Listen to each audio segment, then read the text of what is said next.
Hello everyone, we're back again with Success Blog number 15, and we making it happen. We helping people achieve their goals and dreams. We helping people achieve better results in their business, and we helping people just simply making it happen.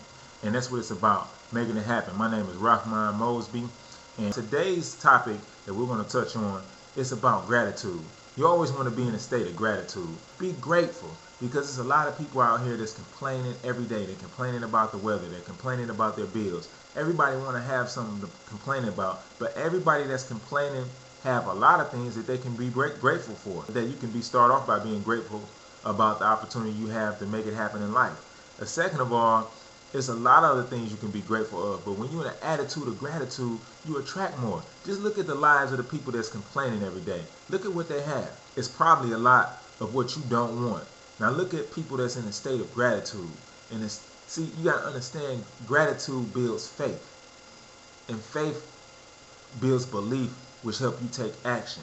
And you in gratitude, you're grateful that you're here. You're grateful that you got an opportunity to make some money. You may be grateful for being in a position where you got your health. I mean, it's a whole bunch of things that you can be grateful for. And when you're in an attitude of gratitude, you attract more to yourself. You attract a lot of goodness and attract a lot of people that's positive and that's in a state of gratitude themselves. And you're getting bigger and better. So that's what it's about, being grateful for what you have, because you're going to experience problems. I experience problems every day, but I'm even grateful for the problems. So be grateful for everything that's happening to you, and understand that when you got your attitude right, the sky's the limit. You always got to look at the positive in any story, or the positive in any situation. Now let me kind of share a story with you which can help you kind of get a perspective on attitude. It was a young king, and he had a good friend of his that was his best friend. They went on all types of expeditions throughout the country. They did a lot of different things together. And they would go on these expeditions, hunting expeditions. And his friend one day loaded a gun. And when he loaded the gun and he gave it to the king, and when the king went to go shoot his prey, and guess what? The king blew one of his fingers off.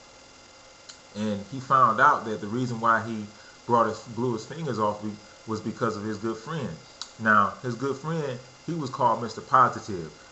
Everything his friend did, he had a positive attitude. It was like, this is good. That was his statement. This is good.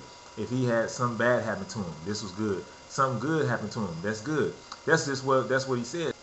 So since it was because of his friend that he blew his fingers off, he went to his friend and said, look, I blew my hand off because of you. What you got to say for yourself? His good friend said, you know what? This is good. And he said, that's what you have to say? This is good? So he sent the guards to send his friend to jail. So he sent his friend for a jail. Now, over about a year time, the king, his friend was still in jail. And the king, he went on another expedition. But he was in an area that he knew he shouldn't have been in. Some tribes in that certain area.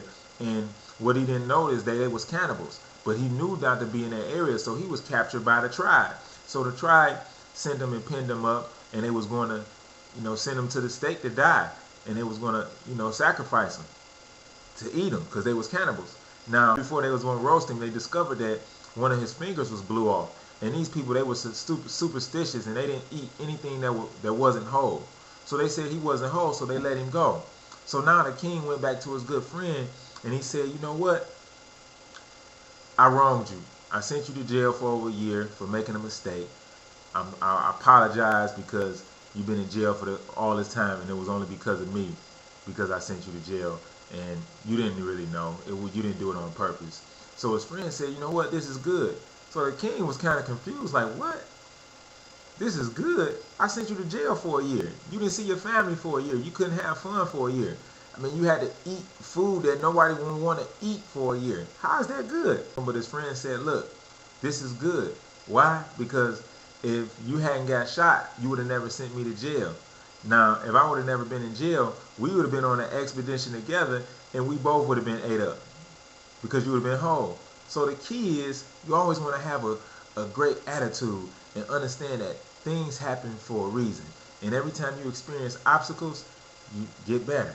Be thankful for it and experience everything and embrace everything in a state of gratitude. Be grateful for the opportunity to learn. Be grateful for the good things that's in your life already, and be grateful for the things that's coming to you. So with that, people, it's been a pleasure as well as a privilege. And remember this, There's no take two in life, so live your dreams and let's make it happen. See you guys at the top.